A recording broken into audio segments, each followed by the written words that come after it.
জীবনে কোনো কিছুই স্থায়ীভাবে থাকে না। নতুন জিনিস এলে পুরনো জিনিস ঠিকই একদিন না একদিন হারিয়ে যায়। এই যেমন দেখোই না, কলকাতা একটা বড় উদাহরণ দিয়ে গেল। যখন কলকাতার বুকে মেট্রো রেল হেঁটে বেড়াচ্ছে, তখন এই আর ট্রাম চড়তে দেখবো না কলকাতার বুকে। হ্যাঁ, এখন ট্রাম একটা ইতিহাস হয়ে গেল, অতীত হয়ে গেল, স্মৃতি হয়ে গেল।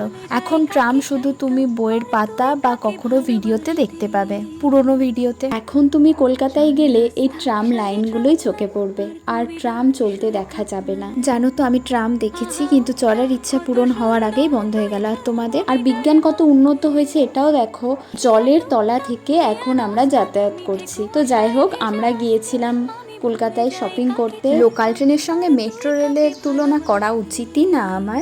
অনেক ভালো পরিষেবা, টাইমিং অনেক ভালো। এক্সপিরিয়েন্সটা আমার ফার্স্ট ছিল আর অনেক রোমাঞ্চকর ছিল। আজকের মতো বিদায় নিলাম। তোমরা জানিও মেট্রো কারা কারা চড়েছো।